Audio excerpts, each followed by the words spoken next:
Okay, good afternoon, everybody. So in the last lecture, we were talking about consistency in a networked game. So we had examples of optimistic consistency.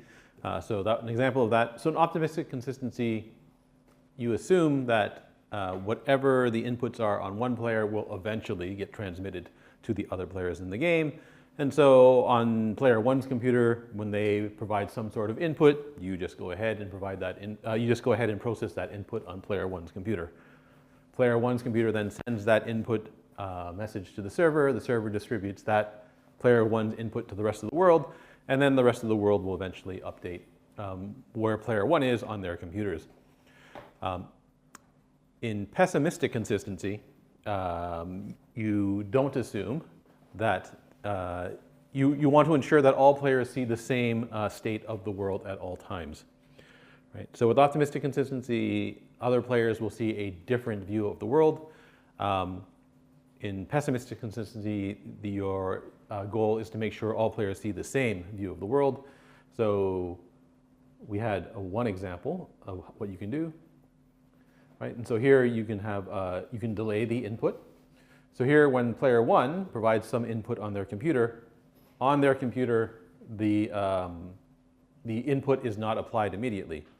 Instead, you wait some period of time before you apply the input on player one's computer. By waiting that amount of time, that gives enough time for the server to communicate player one's input to the rest of the players in the game. Right, so hopefully that delay is long enough that the time it takes to transmit a message from player one's computer to the server and then from server to all the other players in order that all the other players can process the input at the same point in time.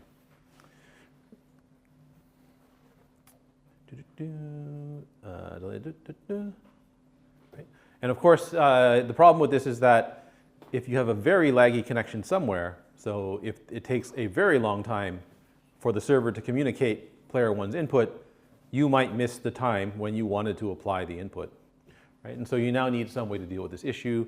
So again, you can do something like dead reckoning here. So you can guess at what player one was doing, and then for player two, at this point in time, you can simply guess at what player one was doing and apply some sort of update there. Right? Of course, now your world is inconsistent again, so that doesn't really satisfy the goals of making sure everybody sees the same state of the world. Okay.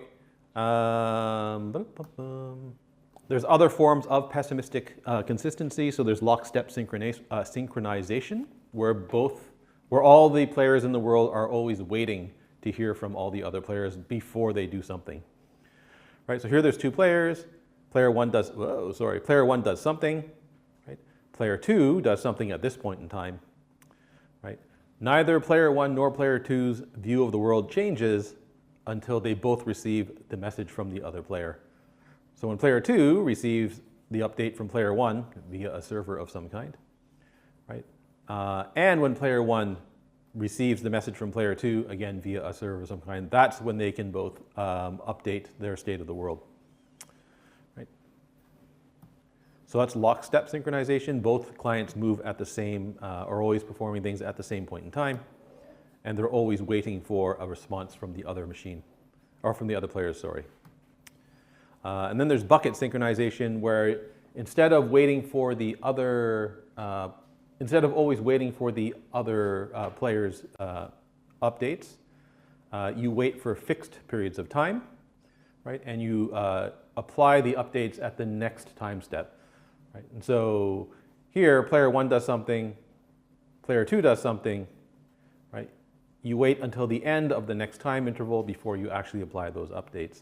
So player one does something between these two time intervals here, player two does something between these two time intervals here. You wait until the end of the next time period before you apply those updates.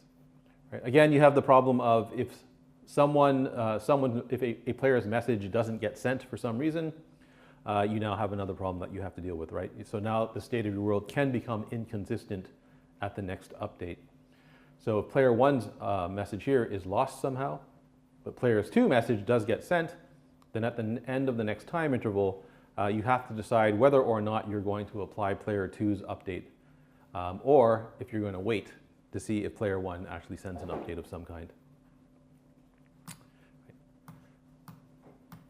Okay, time offsetting is another technique that you can use. So here, player 1 provides some input. Right? Now you just assume, so on player 1's machine automatically, instantly applies the input. Right? So if player 1 decides to move, on their computer they move.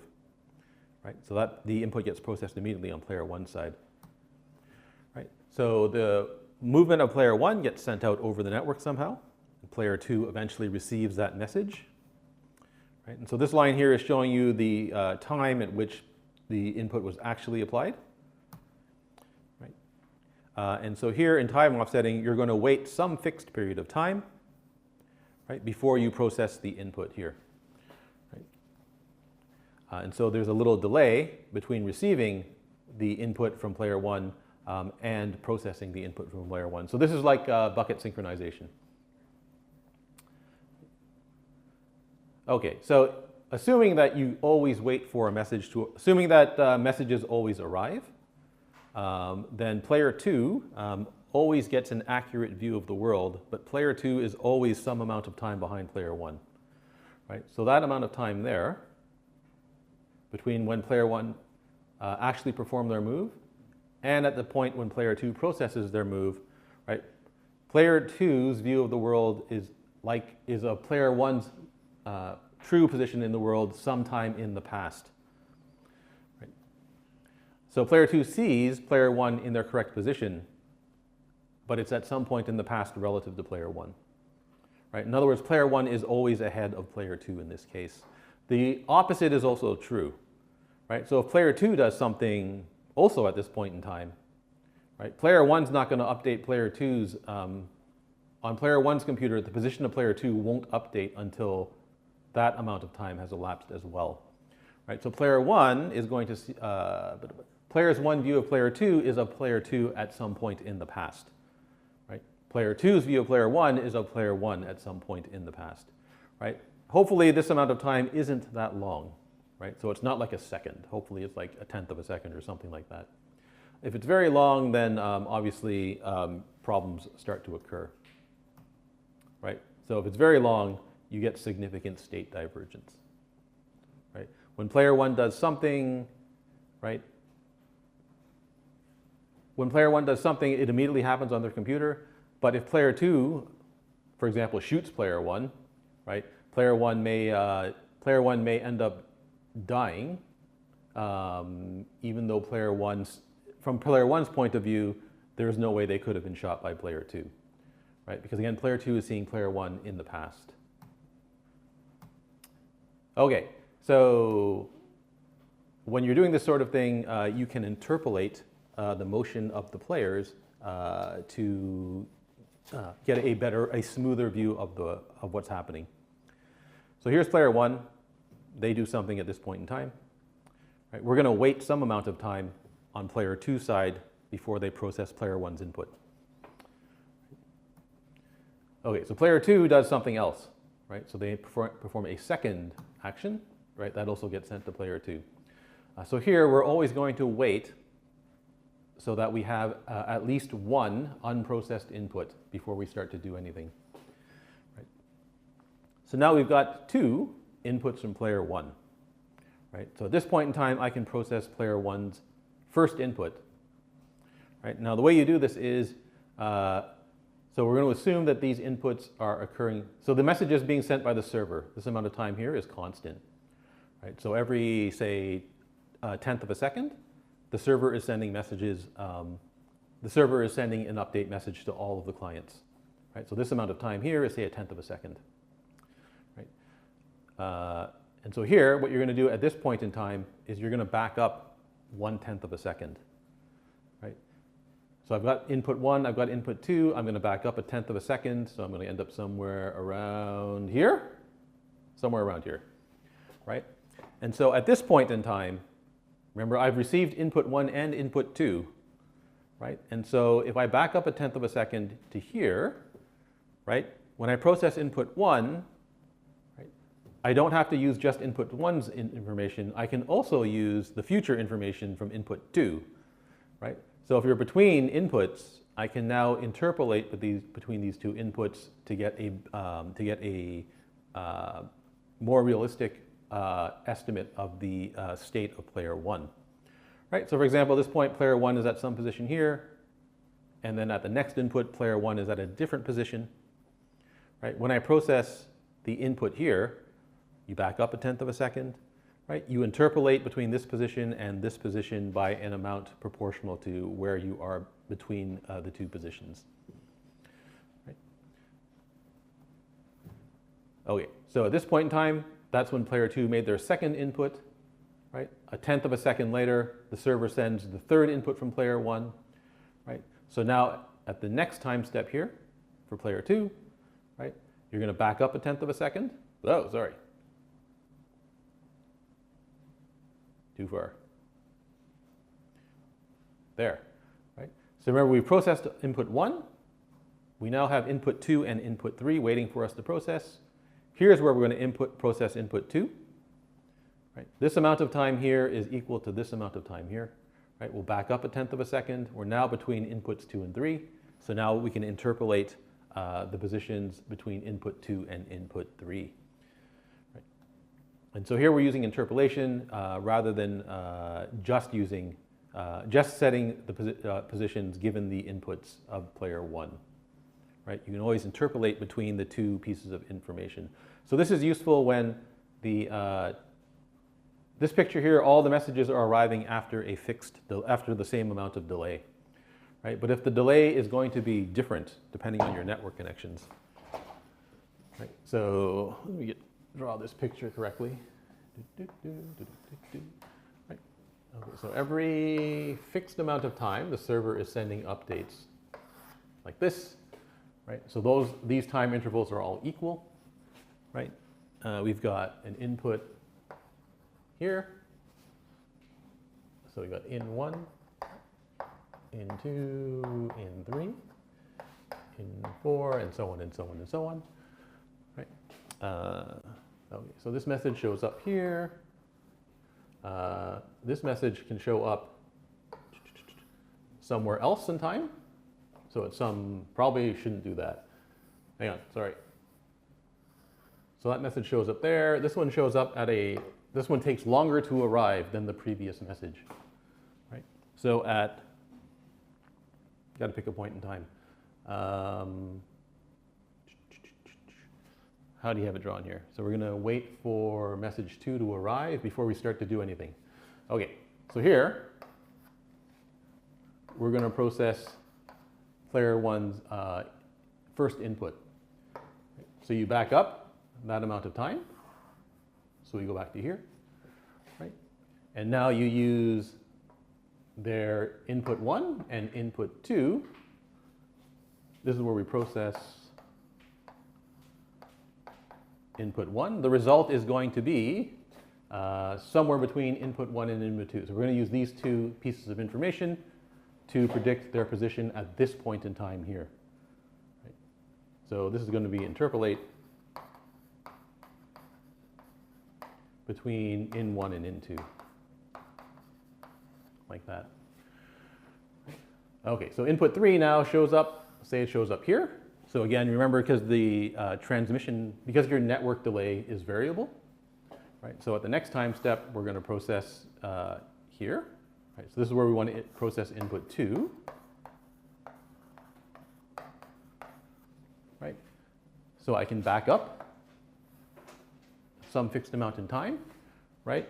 And I now I want to process that input, but I actually have input 3, and input 3 is at the time where I want to do the processing, right? So instead, I can just use input 3 as the result, and you carry on, right? Now, if you end up with a message that takes a long time to arrive, right, you're going to miss it. You won't have two pieces of input. You won't have two previous inputs to process. Right? And so in this case, you have to do something else again. Right? You either have to guess at one of their inputs, or you just have to use the previous input that you haven't processed. There's a link down here. So the Half-Life engine written by Valve, which is actually quite old now. So anyway, they do this.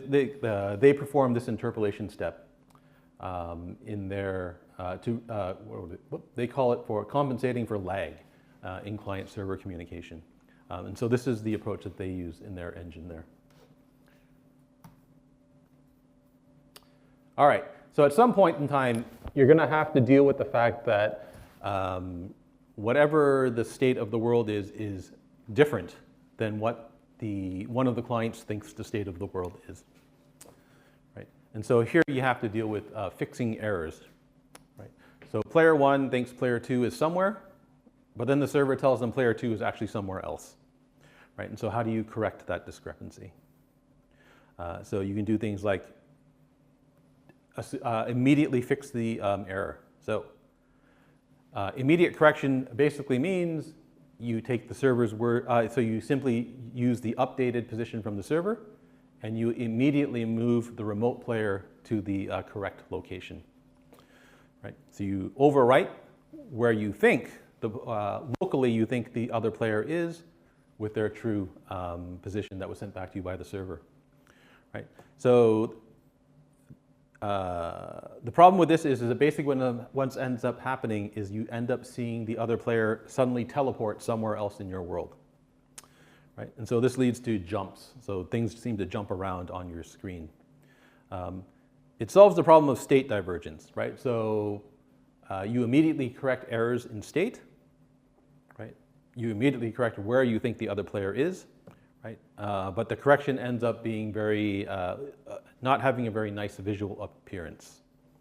So there's a link here to, this is also a fairly old video now. And so this is from Halo.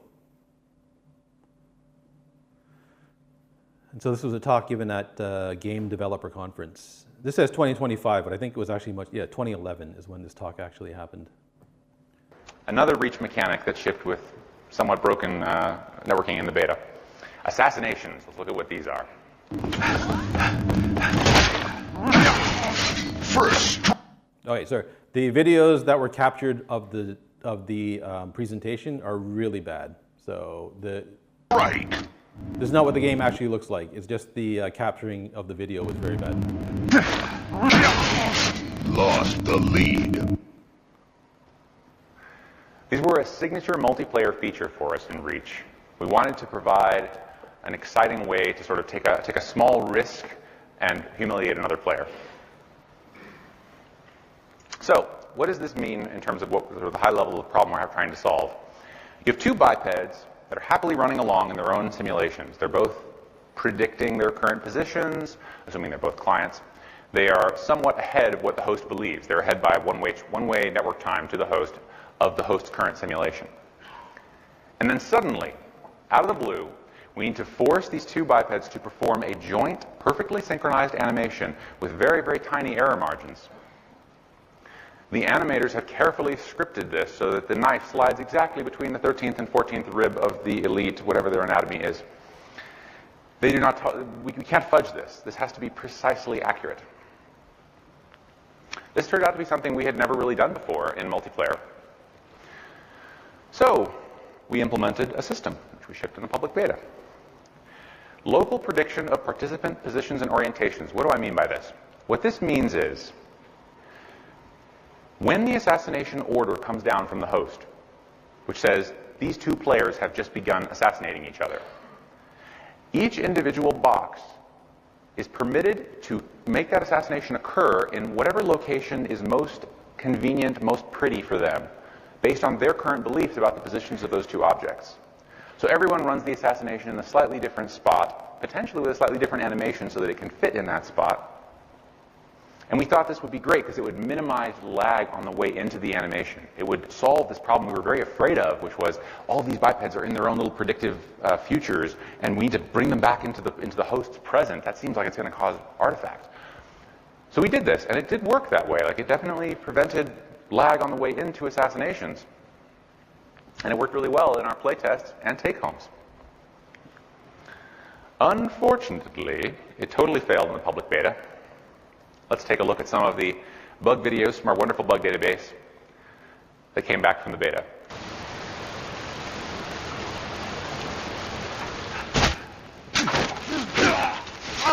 Okay, it's hard to see what happened there, but what actually happened was, so when you perform one of these assassinations, they are up close, right? But you can see there that this person, from this player's view, that person got assassinated a long distance away from one another.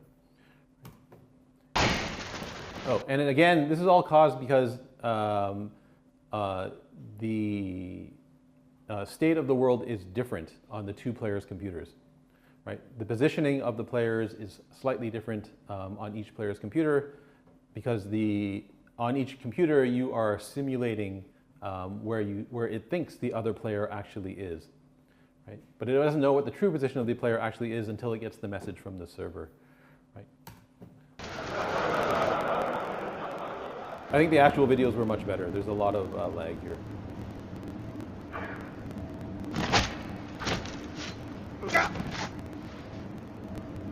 So here, someone gets killed there, but then an update occurs, and so then the server actually corrects the position of one of the players, and the player suddenly teleports over to here.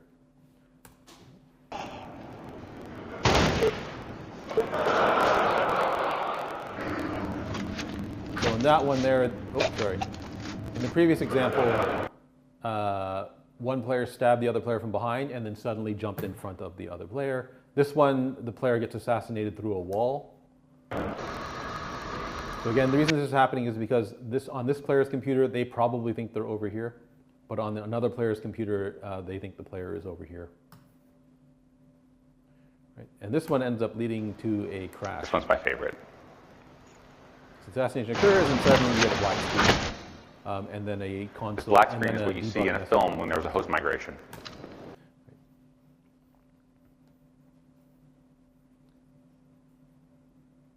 Oops.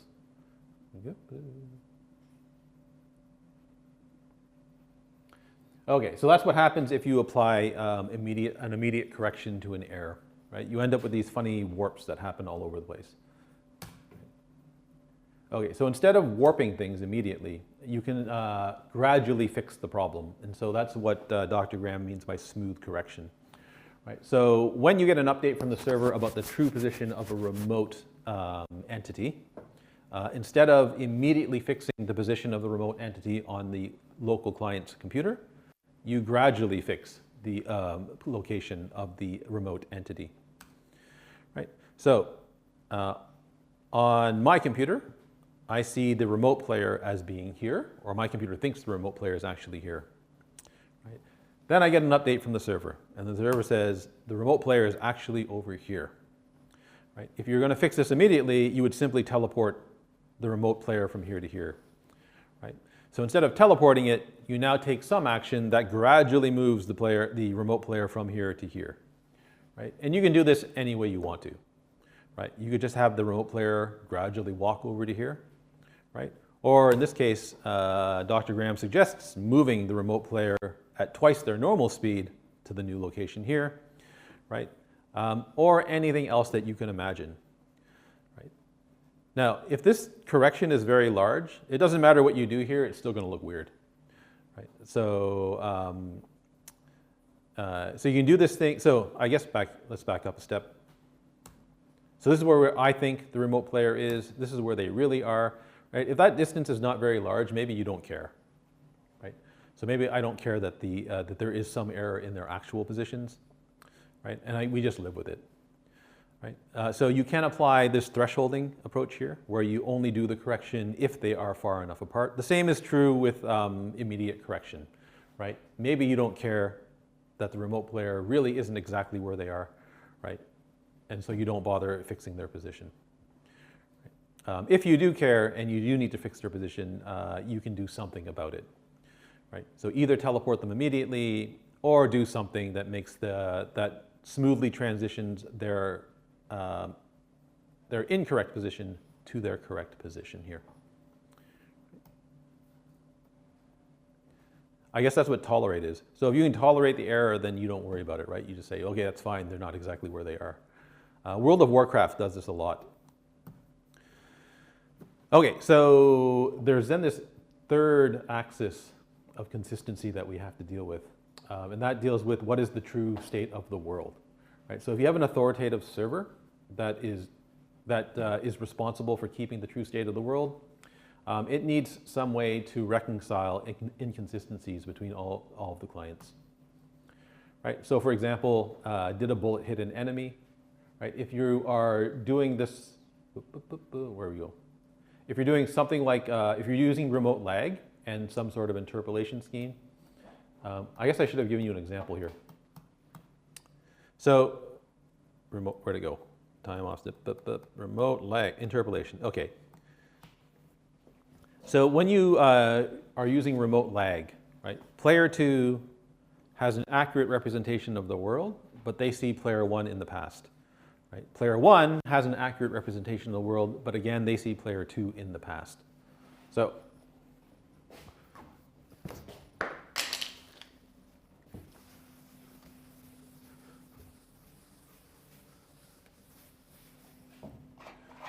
imagine you've got some sort of shooter game and you've got a hallway set up like this.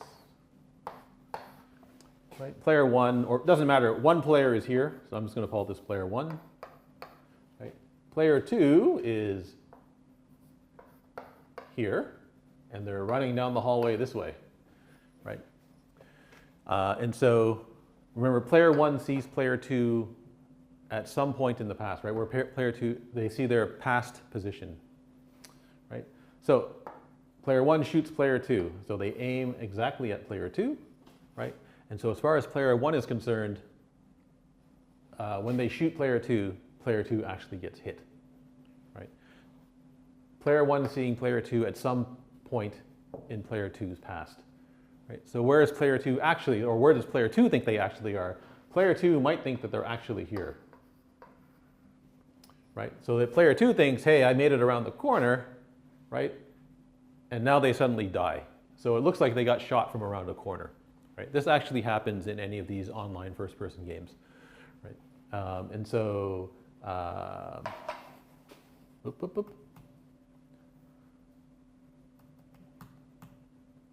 right? So this issue is, did player 2 actually get hit? The answer is yes, they actually did get hit, right? But from player 2's perspective, they probably should not have been hit. Right? In most shooter games, you simply live with this, right? There's nothing that you can do about network lag, and so this is one of the consequences that you have to live with. In other games, like these real-time strategy games, where your reaction to some other player's action might have some sort of time component to it. So for example, did your silent spell activate before the fireball blew up? Right? This is a little bit more problematic. Right? If you're going to use remote lag in this case, it really is going to appear to one player that they should have survived when the server tells them they have actually died. Right? So using one of these remote lag techniques is probably not appropriate in these sort of games. And then finally, if you imagine there's a racing game, so you're playing some sort of online car racing game, right? You can easily run into the situation where if there's a close finish, one player might think they actually finished first, and the other player might think that they finished first, right? And so you need some way to reconcile. The server has to basically make a decision, right? The server is the authoritative source. Right? So the server ends up making a decision, the players end up living with the decision. Right? The issue is that once you make many kinds of decisions, you can't undo it. So, for example, if someone dies, right, you can't suddenly resurrect them and pretend that they didn't die, right? It just doesn't look realistic. Right? And so in these games with remote lag, there's always going to be some sort of game critical decision that's going to look wrong from one of the player's perspectives, right? That's an example of one of them, right? And here's and this is the picture that explains what's going on here. Okay. Okay, so player 1 shoots at player 2, right? As far as player 1 is concerned, player 2 is not in cover, right? So they're somewhere out in the open, right? Player 2 They think that they're diving into cover, right? So at this point in time, everybody agrees player 2 is not currently in cover, right? The server agrees, player 1's client agrees, player 1's computer thinks player 2 is not in cover, player 2's computer thinks player 2 is not in cover, right? So if player 2 dives into cover, player 2's computer now thinks that player 2 is safely behind cover, so that if player 1 tries to shoot them, they're not going to get shot, right? So when both players make their action, right, their clients send a message to the server to update the server what has just happened, right? So if both messages, now it depends on whose message arrives at the server first, right? So if player 1's message arrives at the server first, oh, hey, there's a giant bug running across the front of the room. Anyway, if player 1's computer, if the message from player 1 arrives at the server first, right, the server might think that player 1 has successfully shot player 2. Right? If player 2's message arrives at the server first, the server might conclude that player 2 is in fact safe. Right? So from the shooter's perspective, it's possible that the shooter has hit the target. From the target's perspective, it's entirely possible that the opposite is true. They've missed. Right? And now from the server has to decide what has actually happened here. Right?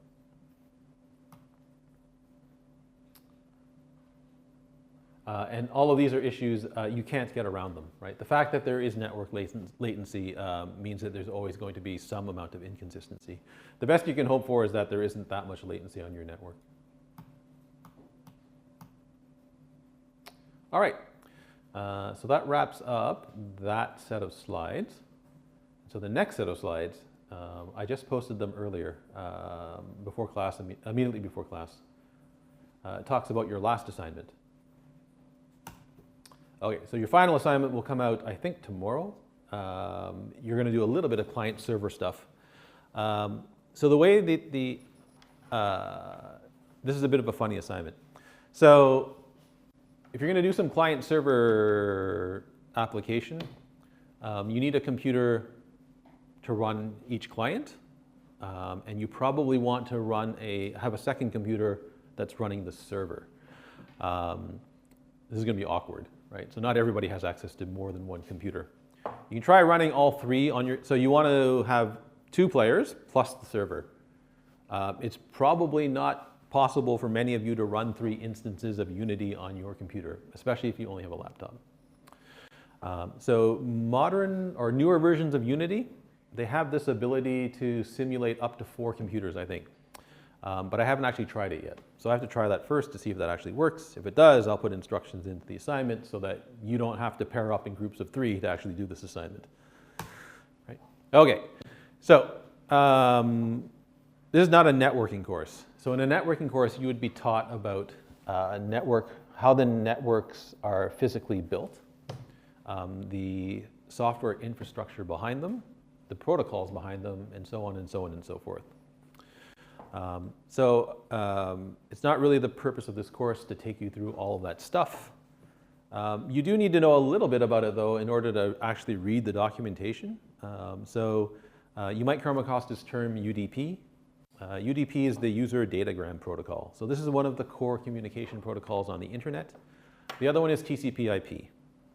Right?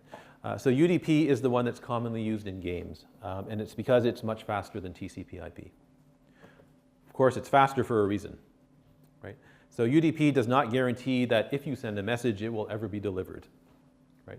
It doesn't guarantee that if you send 2 messages, that they will show up in the same order, right? So if you send message 1 and message 2, it doesn't guarantee that message 1 actually shows up before message 2, right? Furthermore, messages might be duplicated.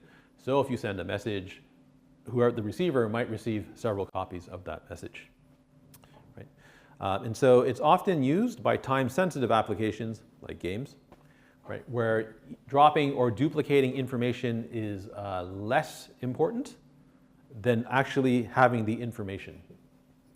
Right?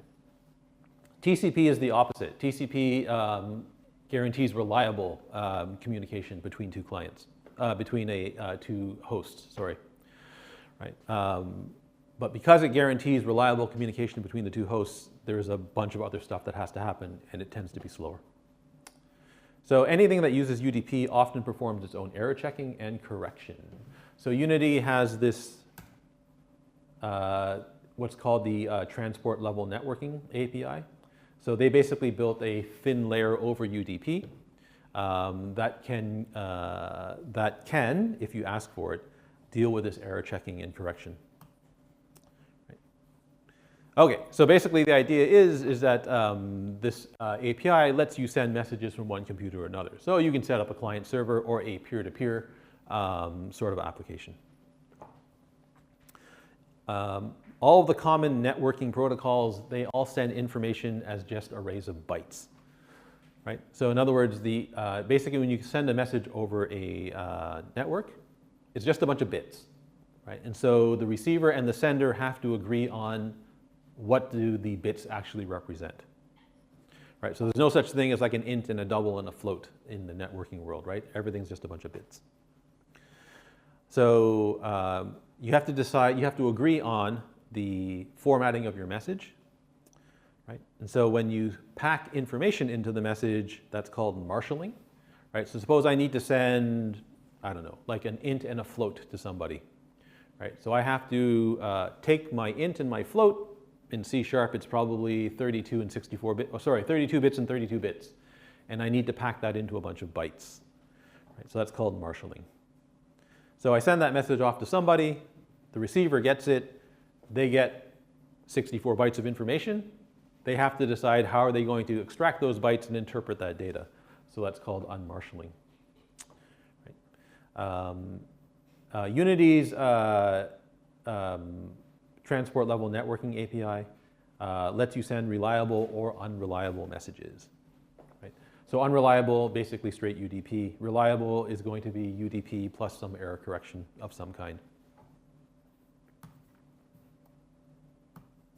All right, so the way this works is, it's all right. Socket.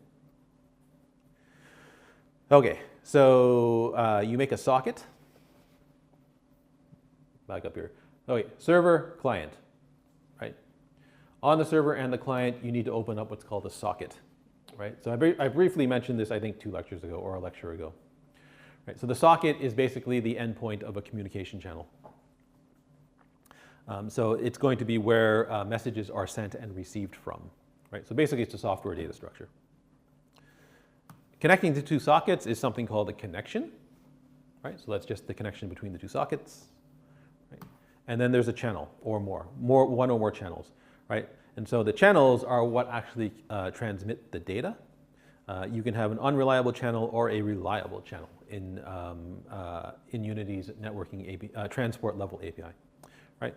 So reliable channel guarantees that if the server sends a message to the client will eventually receive the message, assuming there's nothing fundamentally wrong with the network. Right? An unreliable channel means that a message can be sent and lost. Right. All right, so every time a client connects to the server, the server will open up a new socket, the client will create a new socket. I guess the server doesn't have to open a new socket. Anyway, there will be a channel connecting the sockets on the server and the client.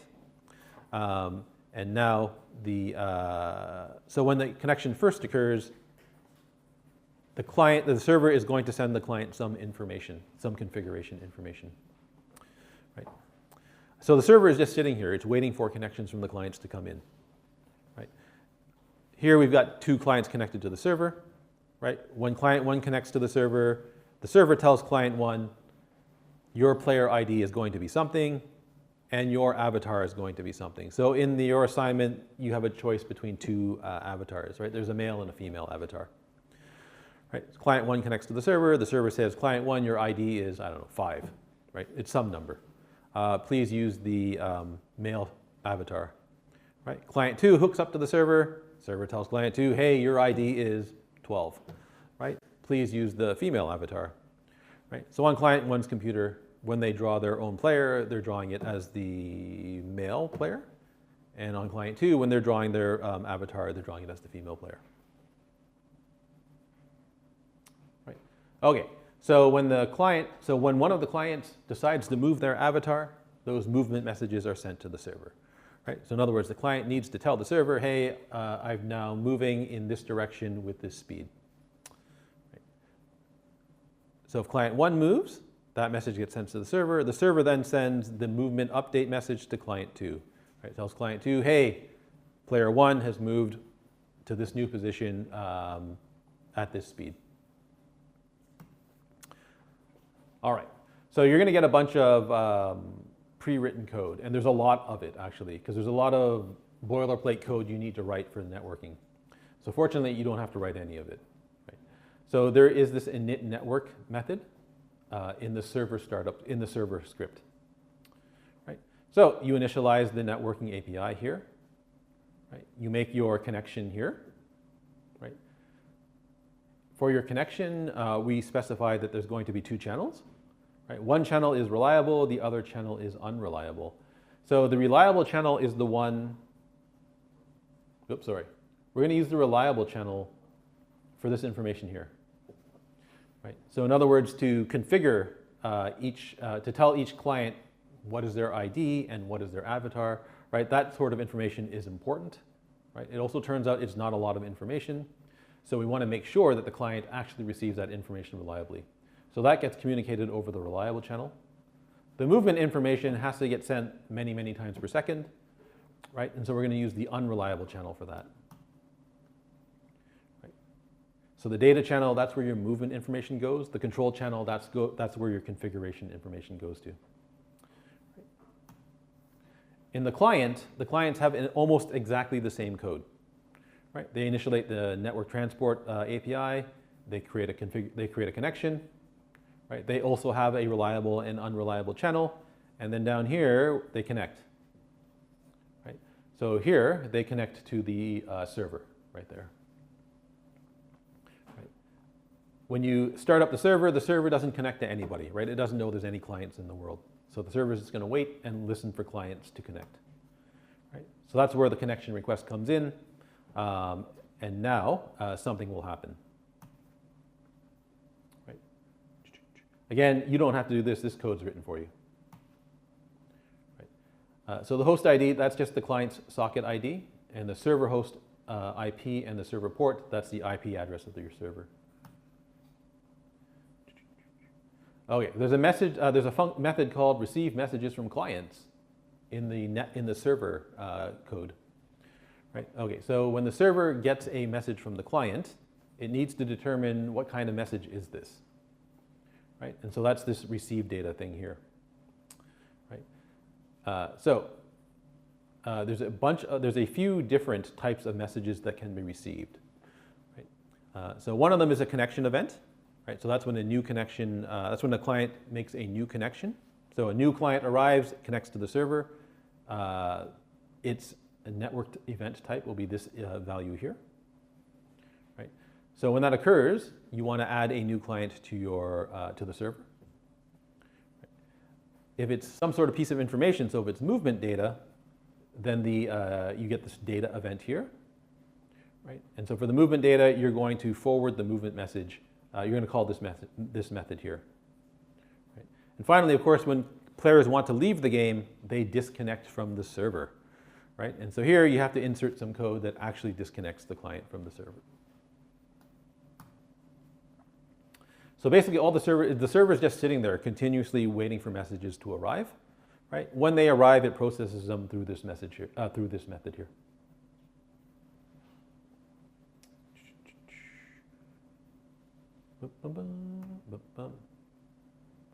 Right? So the receive host ID, that's the client's ID that sent the message. Right? The receive data, that's the type of message that was sent.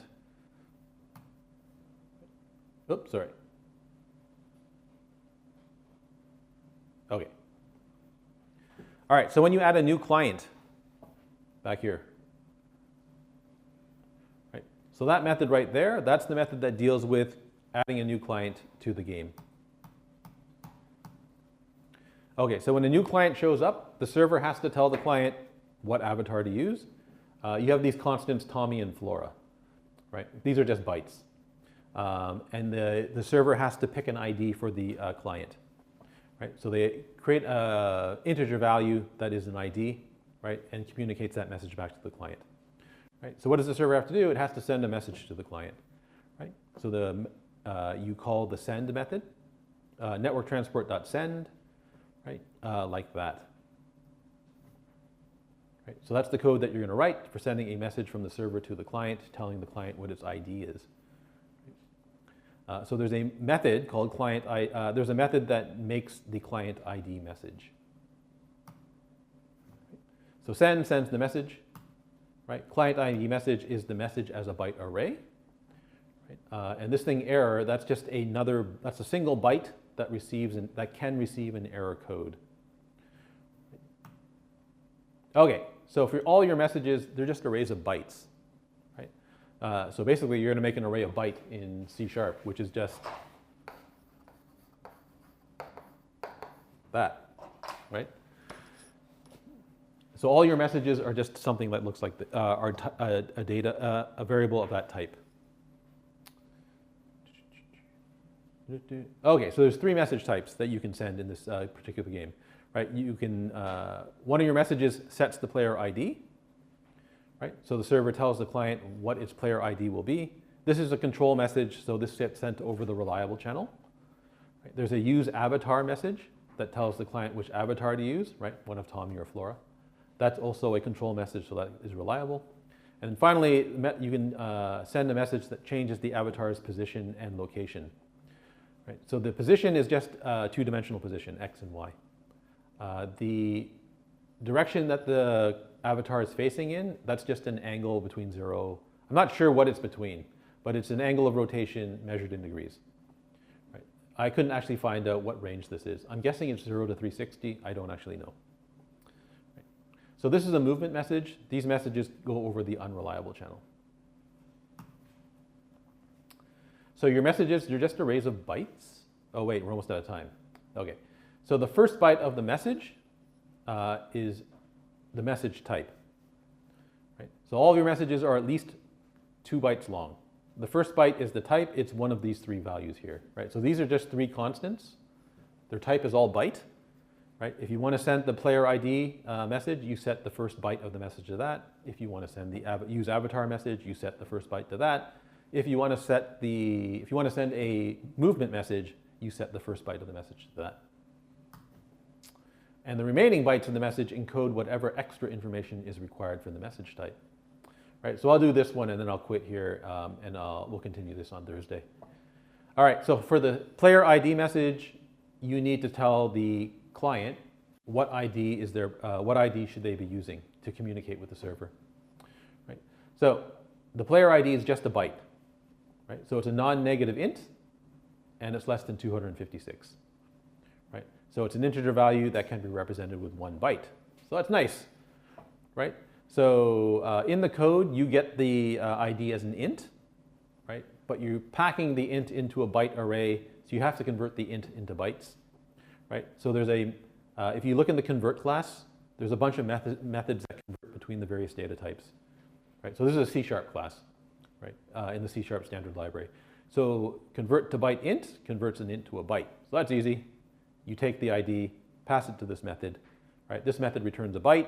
You stick that byte as the second byte of the message, and you send that message off. Right? So it's a lot easier than it first appears to be. When you look at the code, there's a lot of code. Right? You just have to read through the code to see what it's all doing, and look for the places where you need to insert new code. All right, so in the next lecture, I'll finish off the discussion of the other messages you need to send. And then I'll also explain to you exactly how they're representing the orientation of the player, because I don't think we've done any of that yet in this course. So I have to tell you how you're going to turn the player and move it around in the world.